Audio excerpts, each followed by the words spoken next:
A verdadeira origem da cultura, parte 3. Na aula vamos falar das características do tempo atual, Kali Yuga, das naves espaciais, dos aviões descritos nos antiquíssimos manuscritos védicos, das relações entre estes mapas de engenharia e a própria NASA, das provas científicas da existência de uma inteligência universal e de muitas outras questões. Antes de começar, vamos nos lembrar de uma frase do famoso aluno de Sócrates, o filósofo Platão, quando disse que um grão de filosofia nos predispõe ao ateísmo, mas que muita filosofia nos reconduz à religião. Os filósofos nos advertem que não devemos ter medo das palavras, tais como Deus, religião, felicidade, virtude. Há pessoas que se afastam de certas palavras, eliminam o seu uso do seu dia a dia. Na verdade, eles estão perdendo conceitos necessários para a compreensão da vida, segundo a maioria dos filósofos. Se eu digo universo ou existência, alguns compreendem a expressão e acompanham o raciocínio, mas rejeitam o termo Deus. Eles identificam a palavra Deus com correntes religiosas que podem parecer contrárias aos seus princípios. Isso, porém, cria uma barreira, uma limitação dentro da linguagem conceitual do indivíduo. Palavras com amplos significados ajudam a podermos falar coisas com mais clareza e velocidade.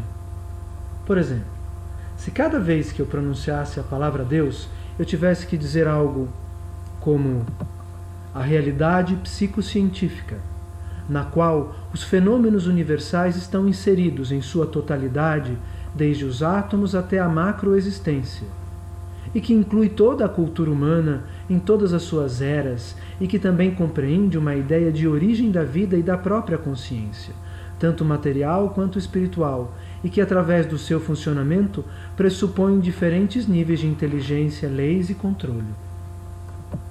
Levaríamos horas para conseguir comunicar. Então, pedimos aos mais céticos que nos permitam o uso de todas as palavras sem medo e sem preconceitos. Esta outra citação de Hermann Hesse nos traz de volta aos Vedas. Ele escreveu que a maravilha do Bhagavad Gita é que sua lindíssima revelação sobre a verdade da vida permite que a filosofia floresça para dentro da religião. Podemos notar, que o famoso escritor não tinha medo das palavras e usava os termos como religião de maneira apropriada e tranquila. Para que a gente possa entender esses conceitos, é necessário abrirmos nosso coração com o utilizo da ciência, da nossa razão, nos aproximarmos de uma ideia de espiritualidade concreta, não delirante, que se traduza e que nos explique o fenômeno da existência, dentro do qual estamos inseridos. O famoso Ramayana, um dos textos mais antigos da tradição védica, narra as aventuras do príncipe Rama. O texto é tão famoso no Oriente que faz parte do repertório de teatro, balé, filmes de dezenas de países, na imagem, Indonésia e Tailândia. Ele também foi tema de uma quantidade de novelas, animações e desenhos animados. Algo, porém, nos impede de compreender o Ramayana imediatamente. Segundo os cálculos védicos presentes no próprio texto, a vida do príncipe Rama teria acontecido há 1.700.000 anos atrás, numa era chamada Idade de Prata. Isso contribui para que se pense imediatamente no livro como mitologia. Na aula passada nós já vimos que a data cronológica para a existência da civilização no planeta Terra, segundo alguns antropólogos não oficiais, é de 2 bilhões de anos, confirmando as informações védicas. Apesar de lidarmos com cópias do manuscrito original, o texto do Ramayana traz informações astronômicas relativas às posições dos planetas no momento em que ocorreram os fatos narrados neste famoso manuscrito. Quando estas informações foram colocadas em computadores contemporâneos, elas levaram os pesquisadores a quase 2 milhões de anos atrás. No Ramayana, ou Ramayana, narra-se da construção de uma ponte durante o resgate de uma encarnação da deusa Lakshmi, a princesa Sita. A ponte coligaria a Índia ao Sri Lanka. Recentemente, uma descoberta da NASA trouxe os fatos históricos do texto literalmente à tona, a assim chamada Ponte de Adão. A agência americana disponibilizou fotos da Space Shuttle 59, na qual se constatam uma ponte no Oceano Índico, construída artificialmente, ligando o sul da Índia ao próprio Sri Lanka. A curvatura da ponte sobre o Estreito de Palco e sua composição comprovam que ela foi feita pelo homem. Arqueólogos revelaram recentemente que os primeiros sinais de habitantes na região do Sri Lanka datam de 1.750.000 anos atrás. Esta, aliás, é a idade estimada da própria ponte e a data exata presente nas escrituras do Ramayana quando os astros são colocados dentro dos computadores modernos. Eis uma imagem da construção da ponte que podemos ver ao fundo, conectando o subcontinente indiano à ilha de Sri Lanka. Fotografias de sensoriamento tomadas em órbita não podem fornecer informação sobre a origem de uma cadeia de ilhas, disse Michael Hess, o porta-voz da NASA. Segundo ele, a ponte seria uma cadeia de bancos de areia de 30 quilômetros de comprimento. Ilhas, bancos de areia? Muitas vezes é necessário refletir e pesquisar sobre as informações transmitidas pela mídia. No mundo inteiro, e nos tratados de geografia, inclusive, não existem informações de ilhas em fila de 30 quilômetros, muito menos de bancos de areia. Na natureza, os bancos de areia são como nesta imagem, muito menores e descontínuos. O que aparece nas fotos é bem diferente. Nós vemos nitidamente uma ponte coligando um pedaço continental a uma gigantesca ilha. O movimento ligeiramente sinuoso é devido à engenharia da época, como nós podemos inclusive comprovar em muitas pontes que conectam ilhas a continentes nos tempos modernos. Elas fazem movimentos às vezes sinuosos, pequenas curvas, para poder acompanhar o fundamento do terreno onde são construídas. O site aduvido.com.br fala sobre coisas que são difíceis de acreditar. Ele traz que o Império de Rama existiu há milhares de anos. Possuía cidades sofisticadas.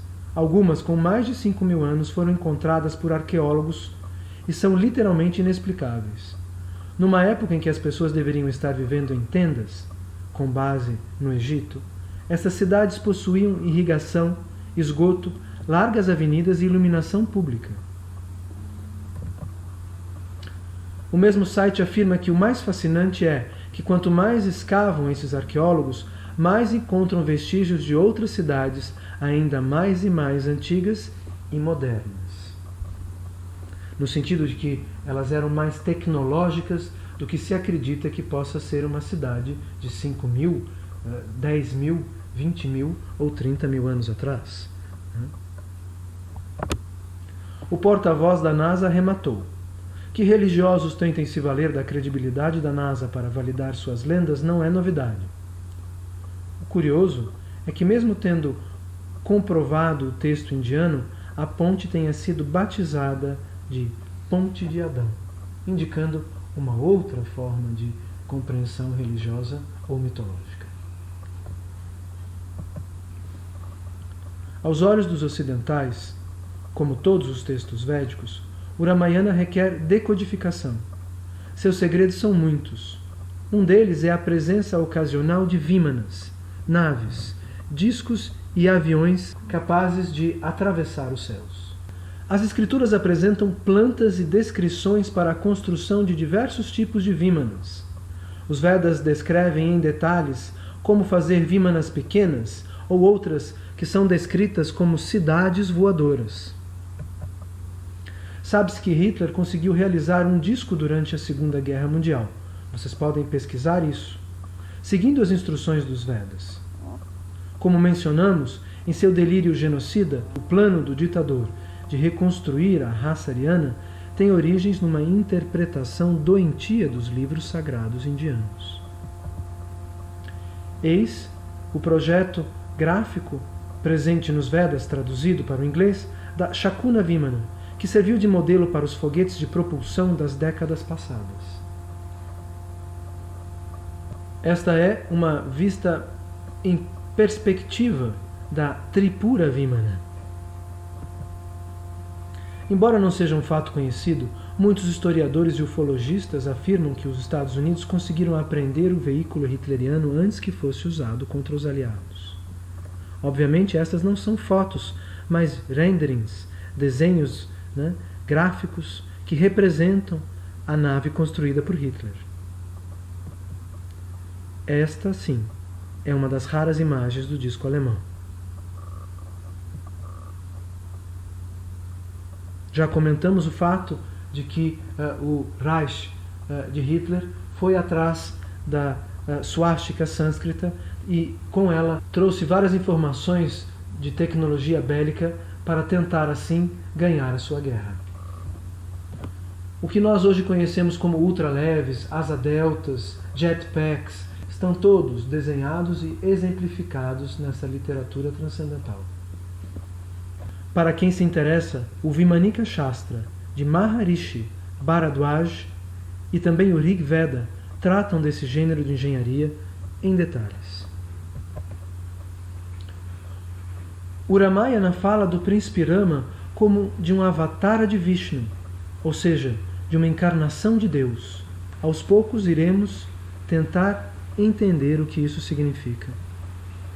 Por enquanto, os mais céticos podem tentar assimilar estas imagens como representações, desenhos feitos pelos homens das formas transcendentais da inteligência absoluta, numa tentativa de codificar o universo em formas fáceis de serem compreendidas.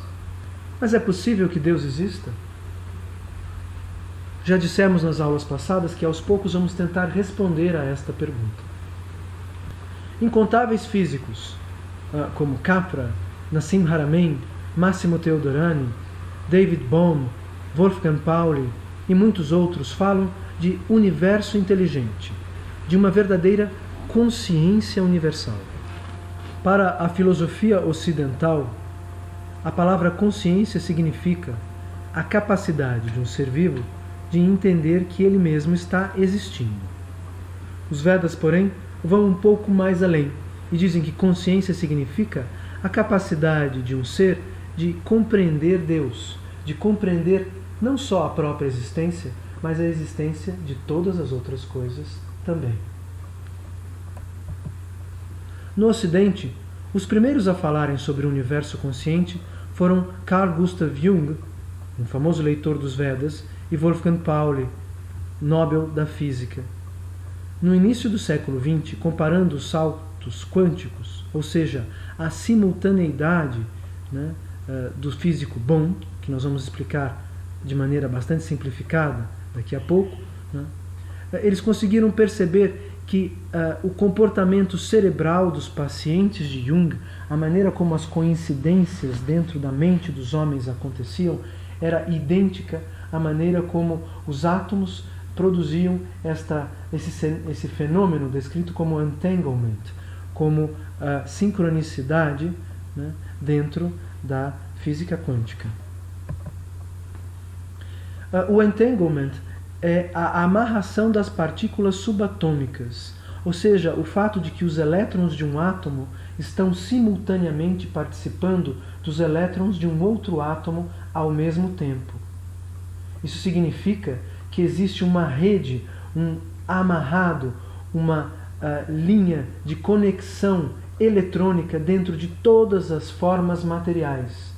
Os meus elétrons, os elétrons do meu corpo ou do seu corpo, ou os elétrons da parede da casa, ou os elétrons do sofá, do piso, do ar, estão todos interconectados como numa única lâmina, como numa única forma de energia que atravessa toda a matéria. Portanto, pode-se entender que o universo está não só interligado, mas que ele intimamente, que ele na sua parte subeletrônica, subatômica, se comporta idêntica e perfeitamente como um cérebro. A atividade do cérebro é igual à atividade do próprio universo. Isso, porém, não significa que o universo está dentro do nosso cérebro. Isso simplesmente significa, porém, que o universo é inteligente, pois ele funciona como uma mente capaz de consciência criativa. Segundo o físico Theodorani, Bohm provou que os sinais instantâneos das partículas quânticas funcionam exatamente como o pensamento humano, demonstrando que existe uma alma universal. Essas partículas provam que existe um outro tipo de espaço temporal, onde tudo está unido num gigantesco pensamento muito mais inteligente do que o nosso. Nos Vedas, esta inteligência universal recebe o nome de Brahma. Já falamos sobre isso nas aulas precedentes.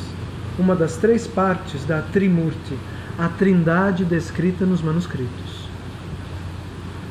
Esta é uma imagem que representa o Senhor Brahma, com suas 4 cabeças, que podem parecer estranhas, mas talvez sejam necessárias para que ele possa arquitetar e controlar o que acontece dentro deste específico universo. Mitologia ou realidade? Eis uma imagem bastante corriqueira da própria internet, que compara o cérebro humano ao universo. Os Vedas afirmam que Brahma teria a medida do universo inteiro. Seu corpo, 7 palmos do seu corpo mediriam os 6 bilhões e 400 milhões de quilômetros de diâmetro deste nosso universo.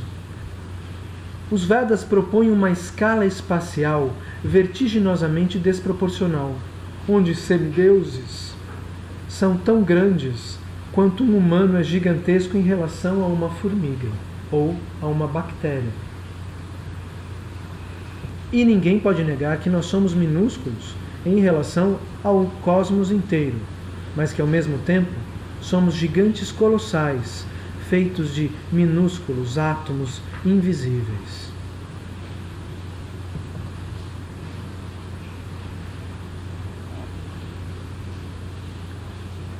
Se átomos, formigas e tudo que existe ao nosso redor manifestam um certo nível de inteligência, por que não compreender que o próprio universo que governa, que manipula tudo isso, que estipula as leis para que isso tudo possa acontecer, também tenha um seu nível de inteligência, que evidentemente é maior do que o nível de um simples homem. A formiga, por exemplo, sabe que nós existimos? E sobre Deus, o que conclui um inseto? Existem insetos ateus? Você conseguiria explicar para a pequena formiguinha que atravessa o móvel da sua cozinha que você está vivo e acontecendo? Ela teria capacidade de entender isso? Quantos níveis de realidade existem dentro do seu próprio corpo? As bactérias que cobrem a sua pele se perguntam se você é realidade ou ficção? Será que alguma delas é capaz de concluir que você é pura mitologia? E se ela assim fizesse, ela estaria certa?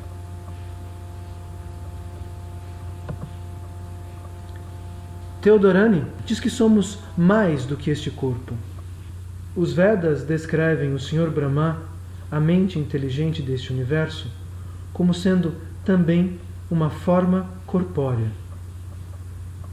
Isso é possível? Segundo os manuscritos, essa inteligência, o semideus arquiteto do projeto material do nosso universo, é responsável pelo planejamento científico de cada espécie, planeta, galáxia existente. Os Vedas afirmam que Deus é a personificação de todas as ciências. É óbvio que se há um nível de inteligência superior e se do universo descendem todas as leis, né, fica claro que este nível de realidade é maior e mais inteligente do que o nosso. Os cientistas do Intelligent Design provam que há um projeto por trás de todos os fenômenos materiais. Já falamos sobre a perfeição da geometria da Sri Yantra, como é que as coisas encaixam, como é que os átomos se dão as mãos e criam moléculas, como é que as células são formadas. Tudo isso, se fosse fruto de um acaso caótico, jamais encaixaria na perfeição da existência universal. Brahma é a personificação deste nível de inteligência. Segundo os textos, ele arquitetou o modelo do universo em cada detalhe. Quantos átomos e quais moléculas seriam necessárias, a posição de cada planeta para que o relógio da realidade funcionasse com perfeição, manifestando Kalachakra, a órbita do tempo eterno, dentro da matéria. As diferentes atmosferas de cada mundo existente, o funcionamento orgânico de cada célula, cada mecanismo biológico e cósmico foi planejado, calculado com inteligência e perfeição.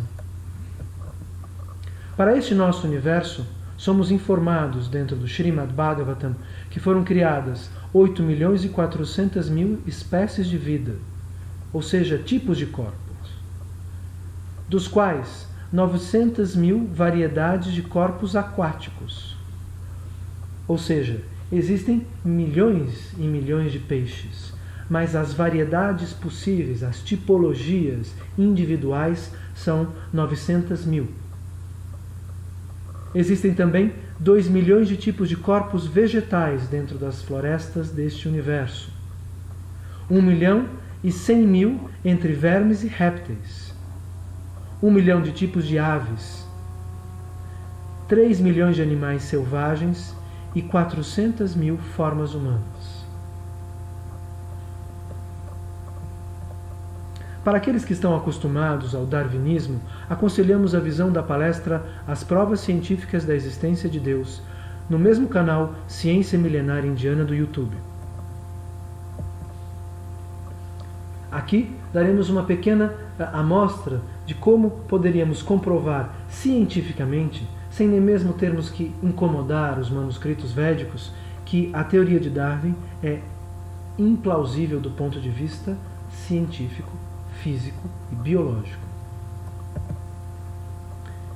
Poderíamos citar que, em primeiro lugar, toda lei científica possui uma fórmula matemática equivalente e perfeita. Teorias que não conseguem produzir suas fórmulas são comprovadas como falsas. Sabemos, por exemplo, que os darwinianos neste último século falharam ao tentar produzir uma fórmula para descrever a evolução matematicamente. Essa teoria darwiniana requer que organismos sejam capazes de adicionar genes para evoluir em organismos mais complexos, mas não existe um mecanismo genético para a adição de genes dentro de nenhum corpo existente na biologia calculada pelos seres humanos. Mutações não criam novos genes, elas só alteram levemente os genes que já existem. Uma outra prova disso é que nós não assistimos à evolução de nenhum macaco e de nenhum outro animal em formas novas. As formas estão cristalizadas, assim como os fósseis estão cristalizados. O que muitos cientistas fizeram é colocar em fila, em ordem crescente, os esqueletos de macaco que foram encontrados. Mas a famosa expressão elo perdido significa que jamais se encontrou fósseis intermediários entre o macaco número 1 e o macaco número 2, entre o chimpanzé e o orangotango, ou entre um primata e um ser humano. Não há nenhum fóssil de ligação entre estas espécies. Os filhotes de todos os pássaros e mamíferos são indefesos por natureza ao nascerem, o que contradiz a hipótese de que há uma sobrevivência do mais forte. Como todos os bebês nascem fracos, cada nascimento comprova que Darwin estava redondamente errado. No vídeo que veremos a seguir, podemos observar a inteligência dos insetos, de minúsculos insetos como formigas amazônicas, que conseguem projetar e realizar uma balsa para o transporte do seu núcleo familiar, da sua pequena sociedade, de um ponto a outro na floresta. Isso é uma evidente prova de que existem níveis de inteligência, né, dentro da natureza. Isto é uma prova evidente dos níveis diferentes de inteligência que existem ao nosso redor. Consciência, segundo os Vedas, é perceber que tudo está vivo e que há uma inteligência específica para cada nível da realidade, reconhecendo as suas funções e hierarquias dentro da existência. They use it to spread to other parts of the Amazon.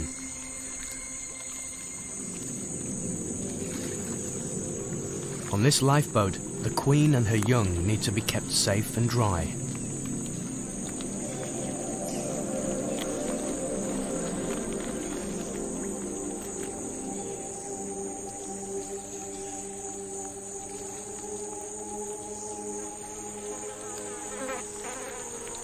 But there's no getting away from hungry fish.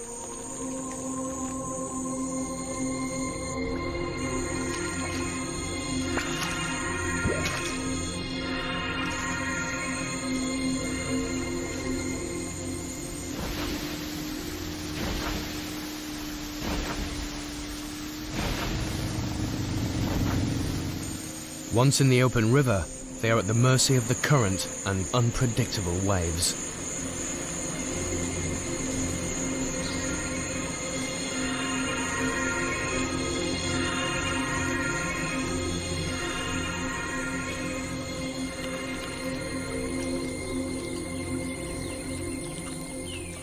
If they are lucky enough to hit land, the soggy ants disentangle and disembark,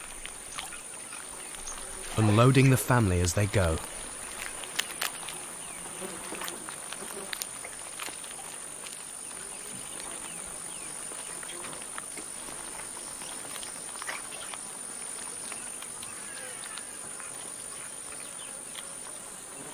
After a little toweling off, the worker ants soldier on, carefully guiding their queen to safety.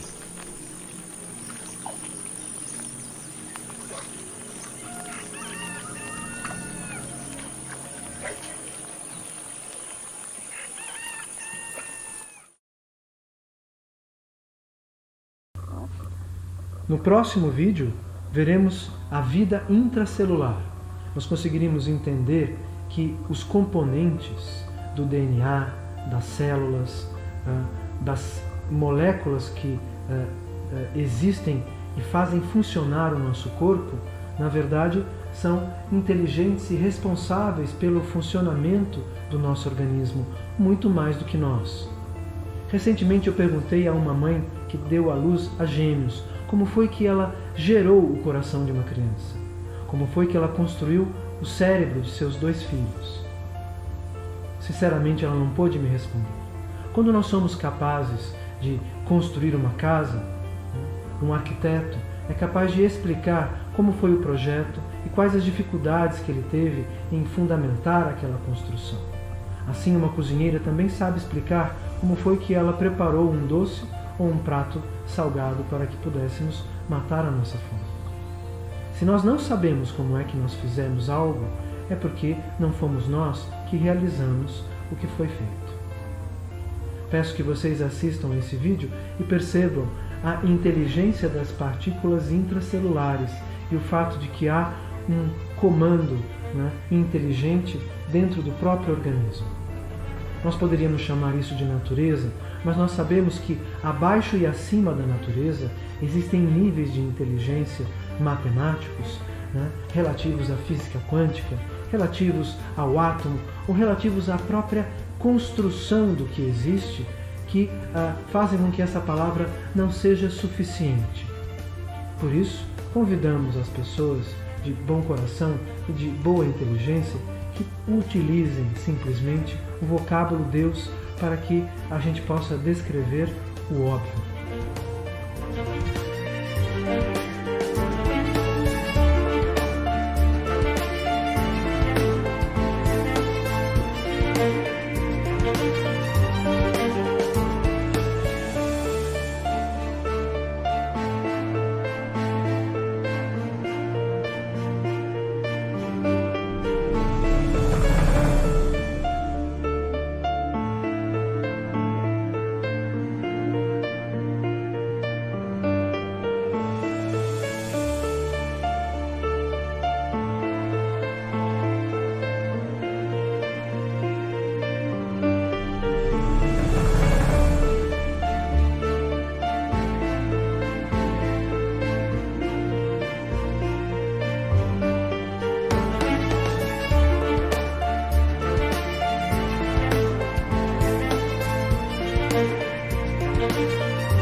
Eu sugeriria que nós não permitíssemos que os dogmas de uma ciência já morta, ainda que em vigor dentro da cultura e da educação planetária, infelizmente, nos impedisse de enxergar o óbvio, a maravilha e o milagre da existência humana e cósmica. Tudo isso que nós vimos agora nestas imagens está descrito dentro dos manuscritos védicos.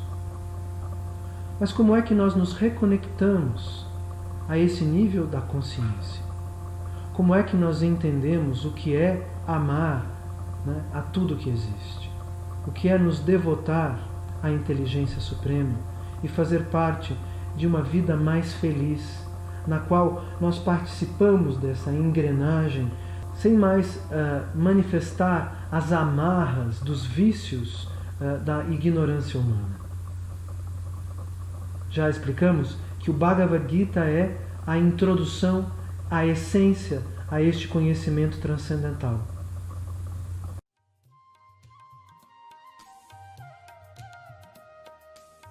Os manuscritos da Índia dizem que quando alguém se aproxima da cultura védica é porque está pronto para conhecer a lua cheia do conhecimento. Essa cultura milenar fala sobre tudo o que existe de uma maneira surpreendente e fácil de entender. O canal Ciência Milenar Indiana tenta fazer uma ponte entre o Ocidente e o Oriente secreto. Seguindo grandes filósofos, tentamos trazer para uma linguagem contemporânea o significado original dos Vedas, sem interpretações ou especulações ligadas à moda ou à opinião pessoal. Arte, ciência, saúde e espiritualidade se combinam numa busca cujo objetivo é a felicidade profunda. Inscreva-se no nosso canal, aproveite as aulas e faça seus comentários. Na descrição é possível acessar o link para a nossa página no Facebook. Muito obrigado a todos.